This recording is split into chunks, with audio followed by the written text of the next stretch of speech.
What if you can't experience the divine reality of yourself until you're willing to extend the acknowledgement of the divine reality of someone else? What if you can't really feel the love of God until you are willing to love the old so-and-so who just cut you off? Or to love your fellow worker who claims to be ill, who sees herself or himself as ill and puts that in the air, who has forgotten to be curious about the glory of God right where they are, that is beyond their current perception of what's right there. What if you're feeling well can't be wholly available to you until you are willing to desire for your brother and sister that they feel wholly well, because you know that is their birthright.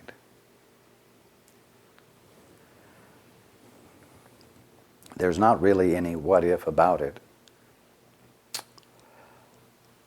It's why the Course refers to your brother as your Savior. Your brother or sister is your Savior. Why? Because your brother and sister keep you from being able to believe that you can be successfully who and what you are by yourself.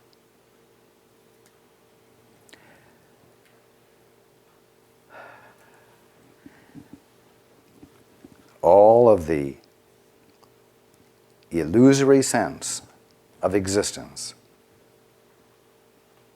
arises out of a fundamental premise that all of you have adopted, which is that you are separate from everything else, fundamentally separate from God, being a little God yourselves, being able to be authorities on your own. Well,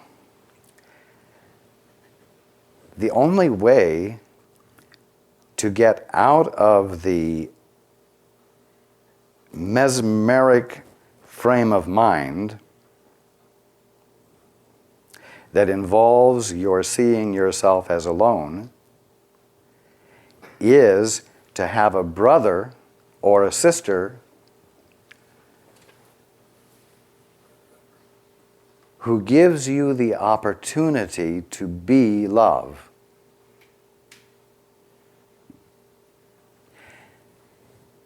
I've said it before, you can't love by yourself. You have to have an object of your affection.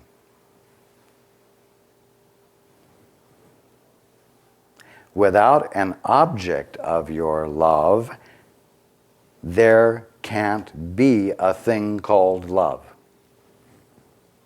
And so your brother and your sister is your means of coming out from under the results of the mad idea that you exist independently from everything, including God. Your means of coming back into your sanity is your brother or sister who provides you with the opportunity to be the presence of love, and by being the presence of love, fulfilling your purpose for being, because that's what God established in you. And as a result of fulfilling your purpose for being, something happens to you. You wake up. You are inspired with God's love. Because in order to love someone else and extend it, you have to stand in receipt of it. And the receipt of it is a receipt from the Father. Do you see what I'm saying?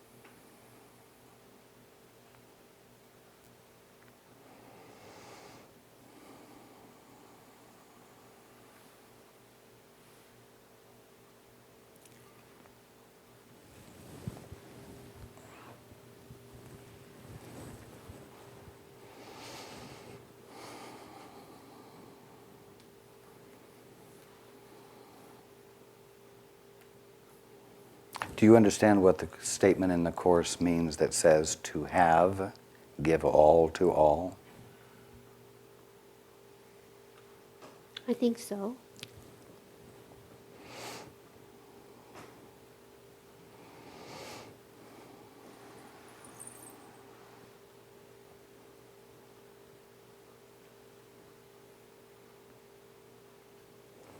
God is the movement of being, the conscious movement of being. And the movement of being is extension, a gift.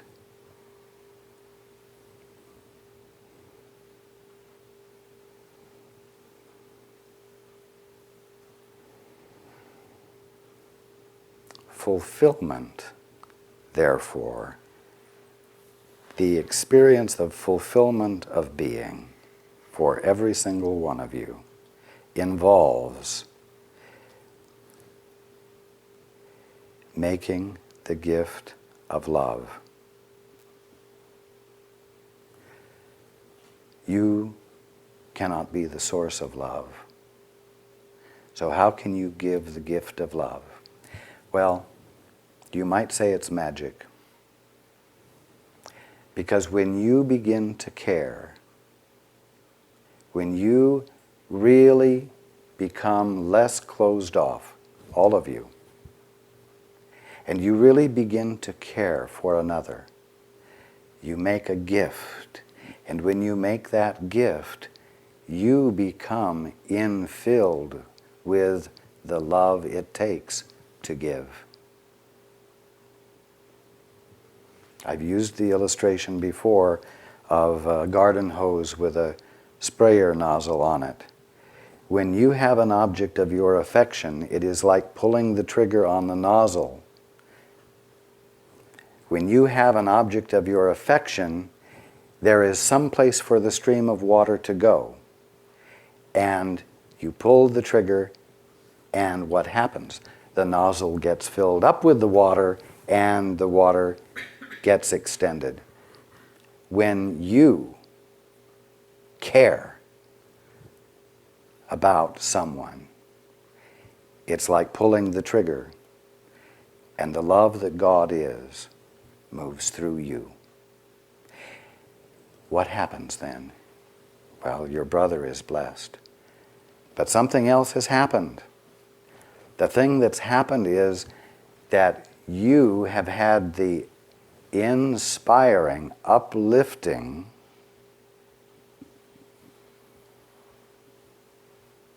transformational, and regenerative experience of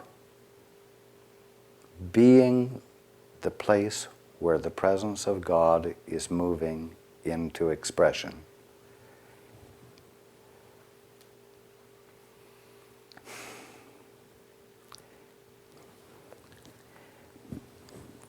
I will put it another way. When you dare to love your fellow man, the only thing you can love your fellow man with is God's love.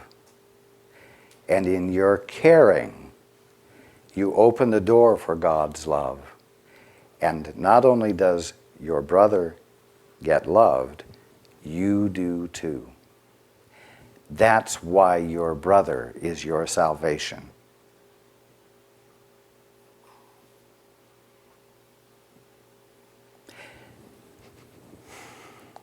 So, that's why I said, when you look at a co-worker or someone at the grocery store, you say, God, I haven't seen them for a while. They're really beginning to look old. Well, is that the gift you want to make? Is that what you want to extend? Where'd you get that hose from?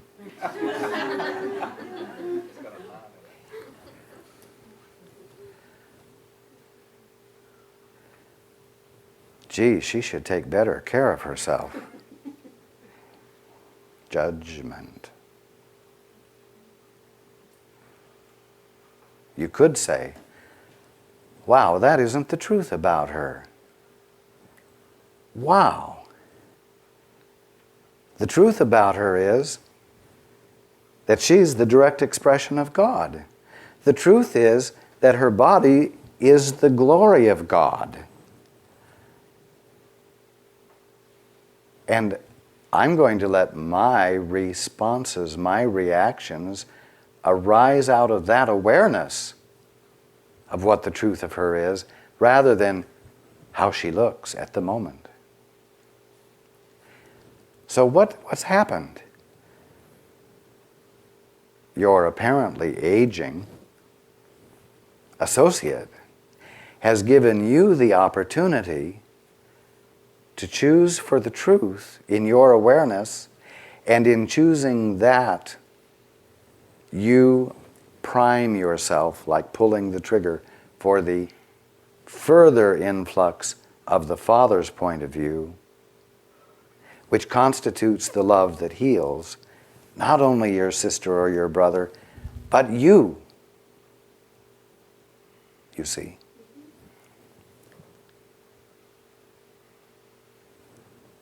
Now, I've gone on at some length, but I hope it's becoming clear to you that the way to overcome age, the way to deal with age, is to take every opportunity you have to look in the mirror and do something different from what you have been doing by acknowledging the truth about yourself, being curious about the truth about yourself, being curious about God's truth about you, as well as doing the same thing with your brothers and sisters, your fellow man.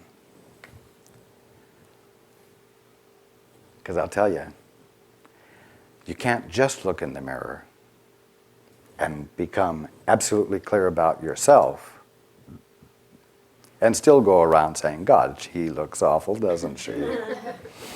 I'm so glad I don't have to look that way anymore. You've got to bring your brother and sister along with you.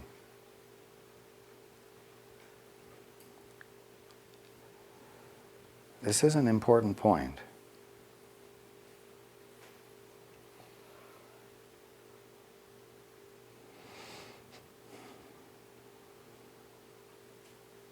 And you have something to contemplate now. I certainly do. Thank you so much. You are welcome. We will take a break.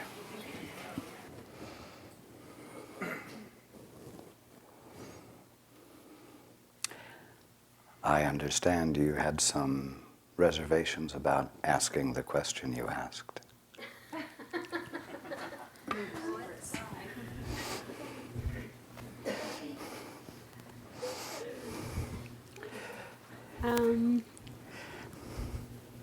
I don't know. I guess I always want to appear like I already know things, and the truth is I don't know, and I need help understanding, and I knew you could help me have a better way of looking at it.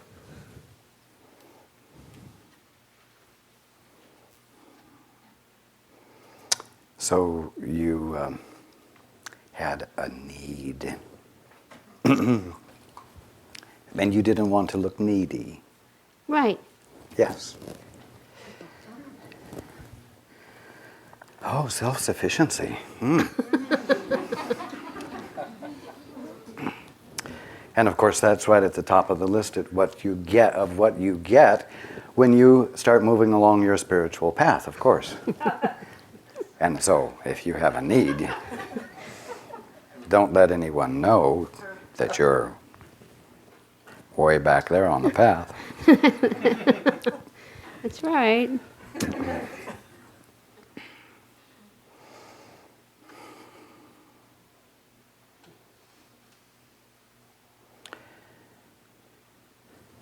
But if you don't express your need,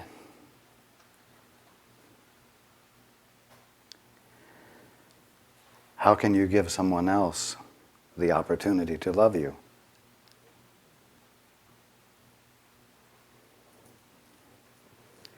Now, I'm not talking about manufacturing needs to get attention. I'm talking about a real need. Let's say an absence of an answer that you want. That's a need.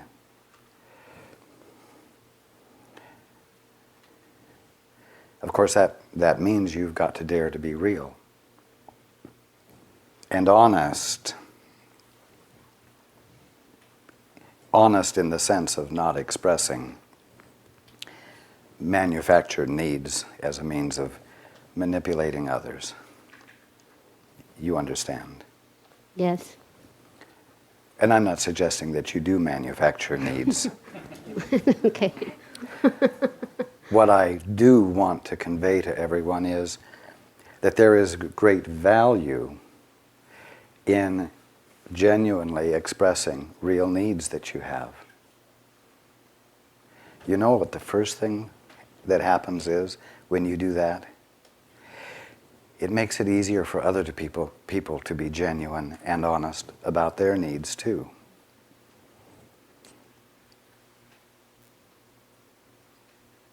It allows other people to dare to be open because you're not going to uncover how far back they are. You see? Yeah.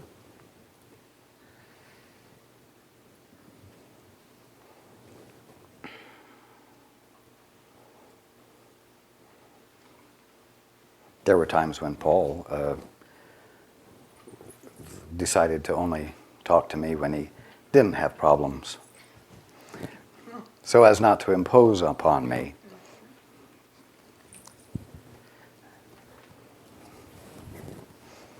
Not much growth or learning happened during those periods when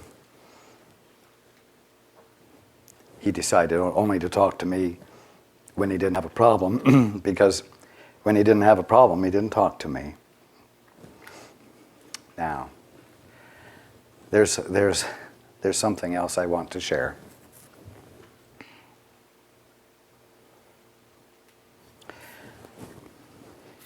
When the fall, or the separation from God occurred, or seemed to occur,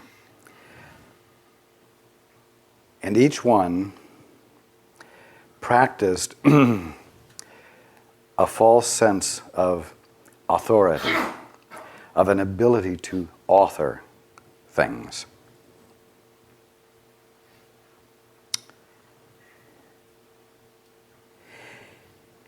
It seemed as though each one who did it was able to see himself or herself as self-contained, self-complete, even though it was a miserable experience.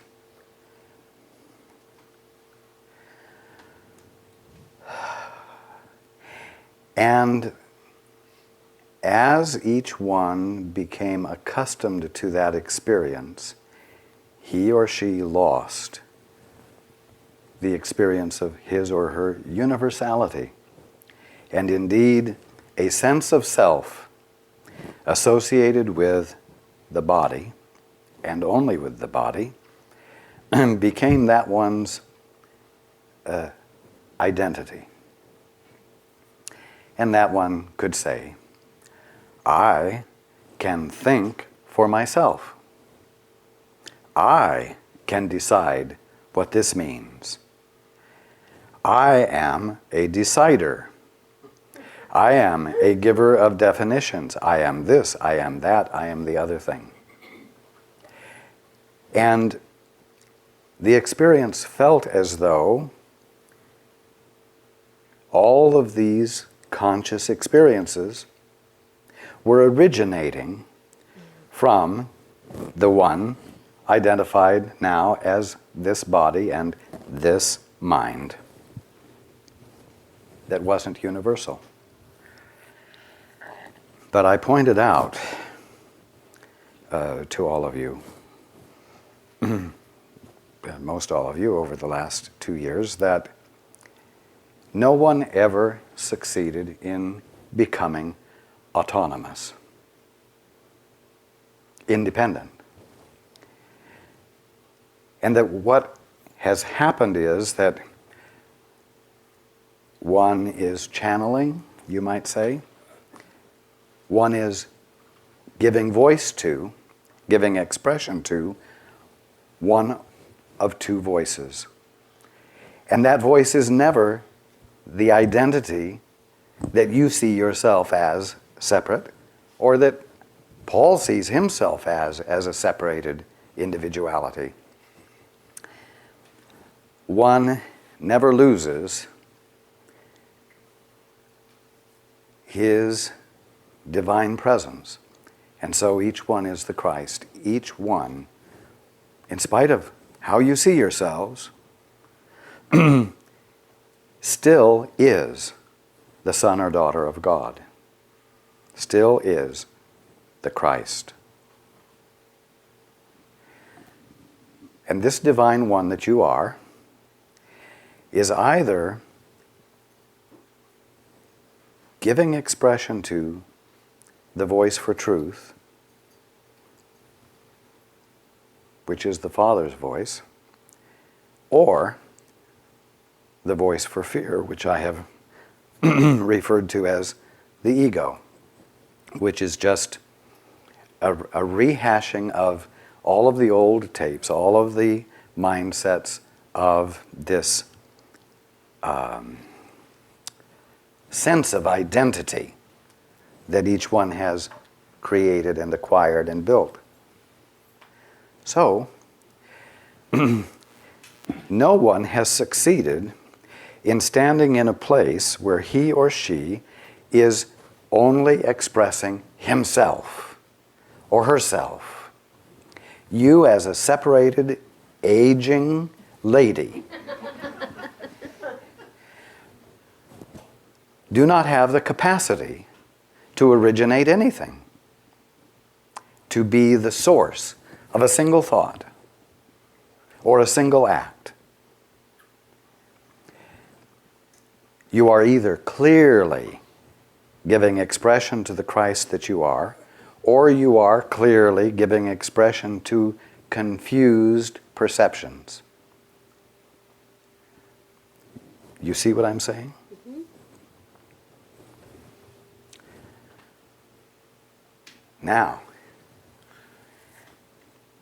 I said that the need was to love your fellow man because loving your fellow man is what will save you. And your fellow man, being the object of your affection, will be your savior. So who's going to love this fellow man? The aging lady sitting there? There ain't no such critter as an aging lady sitting there. There's only the Christ being clear or being confused. Let's put it that way. So what's happening when you dare to care about your fellow man? Well, if you as a separated entity have no capacity to love, because this separated entity doesn't exist except in an imaginary way, then what, if love is going to occur, how is it going to occur? Well, it's simple. Because there's only one thing sitting there with a quizzical look on her face, and that is the presence of God, the Christ. In your sense of being a human who was born and who is a physical body that's going through processes, in spite of that, no, when you as a human find yourself caring, it's not because you as a separated human entity have a capacity to care, but because the Christ that you are is emerging. Because the Christ that you are is the only thing that has the capacity to care.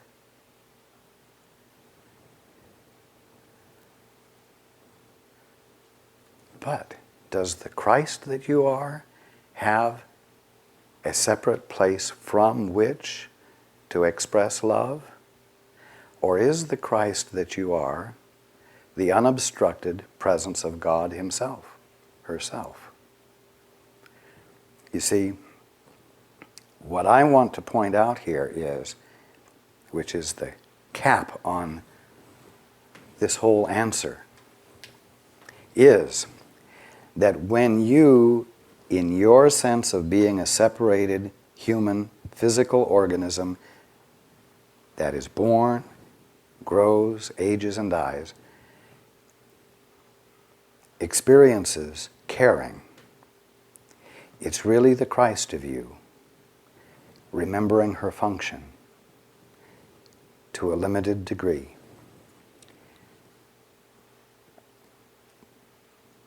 Now, because you as a separated entity have no capacity to love, if love occurs, it occurs because caring has come into play, and the caring is a prayer. If you don't have a personal capacity to love, then if love is going to appear where you are, it is because you have begun to care, which has been a prayer to God, which God answers, and it comes through you.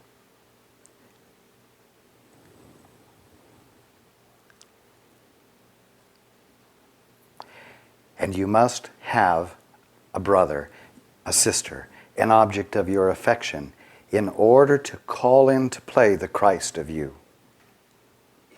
And that's why your brother and your sister is your Savior.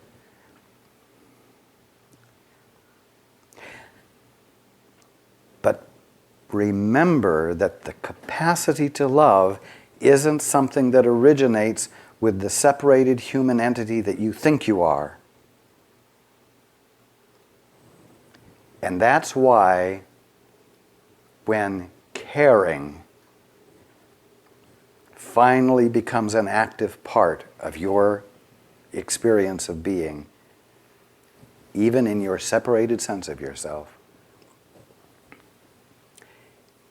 that is why it constitutes a prayer and not a personal gift of your own that allows God to answer and fills you up with the experience of the fulfillment of your purpose for being while blessing the one you dared to care about.